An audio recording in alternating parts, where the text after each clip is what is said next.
सास की चप्पल। जोधपुर के पास एक छोटा सा गांव था। गांव में जमुना अपने सास ससुर और पति के साथ रहा करती थी। जमुना का एक छोटा देवर भी था। जमुना की सास बहुत ही कंजूस थी। एक दिन शाम के वक्त, अरे सासू माँ, यह कहीं करो, पाव भर सब्जी लाया हो, पूरे घर के वास्ते खाना बनाना है, काम क्या चाले। जमुना की सास कहती है, अरे बिंदड़ी, घनी महंगाई हो रखी है, जितनी सब्जी रखी है उसमें ही काम चला ले। तो देवर बोल पड़ता है, कोई ना भाभी सा, मैं थारे लिए सब्जी लेकर आता हूँ। अरे काय करे छोरा, पैसा खर्च करने की कोई जरूरत ना है। इसी तरह से जमुना की सास हर बात में कंजूसी किया करती थी। एक दिन जमुना ने देखा कि उसकी सास की चप्पलें काफी घिस चुकी हैं और ये देखकर जमुना ने उन चप्पलों को घर के बाहर फेंक दिया। अरे बिंदड़ी, हमारी चप्पल ना मिल रही, थारे को पता है कि कठे है। सासू माँ, वो चप्पल तो मन ने घर से बाहर फेंक दी, बहुत घिस गई थी ना। अरे थारी भली होवे, हमारी चप्पल क्यों फेंक दी, मैं अभी उठा कर लाती। अरे माँ, क्यों जिद करे है, मैं थारे को नई चप्पल दिला कर लाऊंगा। अरे रहने दे, तू भी बिंदड़ी की जबान बोलने लगा है। नहीं चाहिए चप्पल मने, हमारी पुरानी चप्पल घनी पसंद है। अरे माँ, भाई ठीक तो कह रहा है, छोड़ ना पुरानी चप्पलों का चक्कर, चल मैं थारे को नई चप्पल दिला के लाता हूँ। लेकिन जमुना की सास किसी की बात नहीं सुनती और घर के बाहर से किसी तरह चप्पलों को उठाकर वापस ले आती है और फिर से उन्हीं को पहनने लगती है। फिर एक दिन सुबह के वक्त जमुना मंदिर गई और जब वहाँ से लौट कर आई तो जोर जोर से चिल्लाने लगी, अरे कहीं बताओ, मंदिर में किसी ने हमारी चप्पल चोरी कर ली। अरे माँ, अच्छा ही हुआ ना, थारी चप्पल कोई चोर चुरा के ले गया। अब तू तो छोड़ने वाली थी ना, वैसे भी पुरानी चप्पलें थी। अरे तू चुप कर छोरा, महंगाई के जमाने में पुरानी चप्पल कर रहा है। मैं कैसे भी करके चोर को ढूंढ कर हमारी चप्पल वापस लाऊंगी। लेकिन माता जी, तब तक आप क्या नंगे पाँव फिरोगी पूरे गाँव में? अरे बिंदड़ी, थारी नजर लगी है हमारे चप्पलों को, तू ही कह रही थी ना, फेंक दो, देख अब चोर चोरी करके ले गया। उस दिन के बाद जमुना की सास नंगे पांव ही गांव में घूम घूम कर अपनी चप्पलें ढूंढने लगी और कुछ ही दिनों के बाद जमुना की सास को अपनी टूटी चप्पल एक गरीब औरत के पैरों में नजर आई।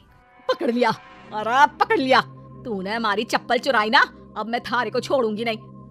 अरे माँ जी, मंदिर में पड़ी थी, पुरानी चप्पल है, हमारे को लगा किसी के काम की ना है, इसलिए उठा ले आई। अरे पहनने दो ना हमारे को। आई बड़ी पुरानी चप्पलों वाली, एक तो हमारी चप्पल चुरा ली, ऊपर से आंखें दिखा रही है, चल वापस दे चप्पल।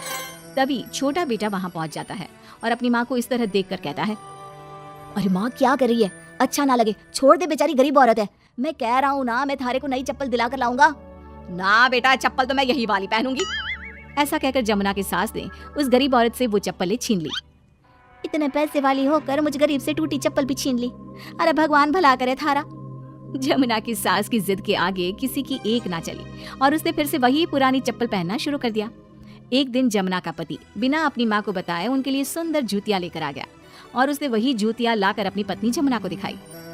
देख जमुना, माँ के वास्ते कितनी सुंदर जूतियाँ लाया हूँ, माँ देखेंगी तो खुश हो जाएंगी। आप तो जूतियाँ ले आए हो, लेकिन सासू माँ ये जूतियाँ पहनेंगी ना, वो तो अपनी पुरानी चप्पल ही पहनने वाली है। अरे जमुना, एक बार चलकर माँ को देते हैं ना ये जूतियाँ, क्या पता पहनने को राजी हो जावे। माँ देख तो, थारे वास्ते मैं कितनी सुंदर जोधपुरी जूतियाँ ले आया हूँ। अरे ये क्या करे छोरा, इतना पैसा खर्च करने की क्या जरूरत है, मारे को ना चाहिए इतनी महंगी जूतियाँ, तू वापस देकर आ जा। जमुना और उसके पति के बार बार कहने पर भी जमुना की सास नई जूतियां नहीं पहनती। जमुना नई जूतियों को उठाकर अलमारी के अंदर रख देती है क्योंकि दुकान वाला भी अब उनको वापस लेने को तैयार नहीं था। कुछ दिनों के बाद एक दिन सुबह के वक्त अचानक से जमुना की सास की जोर जोर से चिल्लाने की आवाज आती है। आवाज सुनकर जमुना, उसका पति और देवर तीनों दौड़कर घर के आंगन की तरफ आते हैं और वहाँ पर देखते हैं कि जमुना की सास आंगन में जमीन पर गिरी हुई पड़ी थी। अरे माँ, ये क्या हो गया?